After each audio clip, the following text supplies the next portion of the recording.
Subscribe कीजिए homeopathic Kalu channel को और बेल आइकॉन को दबाइए लेटेस्ट होम्योपैथिक वीडियो सबसे पहले देखने के लिए। बिस्मिल्लाहिर्रहमानिर्रहीम। मेरा नाम होम्योपैथिक डॉक्टर गुलाम शबीर हुसैन। आज मैं आपके लिए जो वीडियो लेके आ रहा हूँ उसमें कॉलक के बारे में, कॉलिक दर्द के बारे में बता रहा हूँ।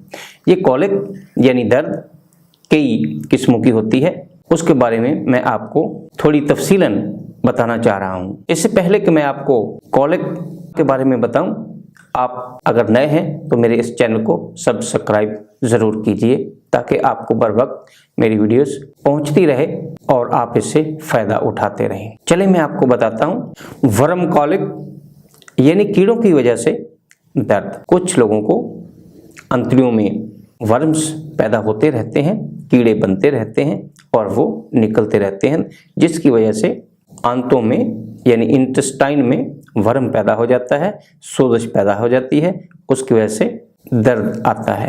तो ऐसे में साइना बहुत ही अहम दवाई है। साइना 30 ताकत 5 कतरे दिन में 4 दफ़ा इस्तेमाल करवाए जा सकते हैं। लेकिन अगर इससे ज़्यादा फ़ायदा ना लगे तो आप चैनिपोडियम 30 ताकत में 5 कतरे दिन में 4 दफ़ा इस्तेमाल करवा के वर्म कॉलिक के मरीज को फ़ायदा दे सकते हैं। कीड़ों के खात्मे के लिए साइना, चैनिपोडियम और सेंटोनाइन, ये 3 ऐसी मेडिसिन हैं जो कि बहुत अहम मेडिसिन मानी जाती हैं, जिसका इस्तेमाल करा के आप मरीज को उनके कीड़ों से निजात दिला सकते हैं। बायोकेमिक में नेट्रम फास 6X में भी अगर मुआवन के तौर पे दवाई इस्तेमाल करवा दें तो बहुत ज़्यादा मरीज को फ़ायदा हो सकता है।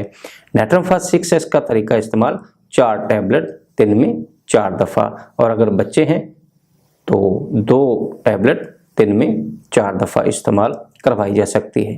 ये मेरी वीडियो आपको कैसी लगी? अगर अच्छी लगे तो अपने दोस्तों से व्हाट्सएप पे और फेसबुक पे शेयर ज़रूर कीजिएगा। वस्सलाम।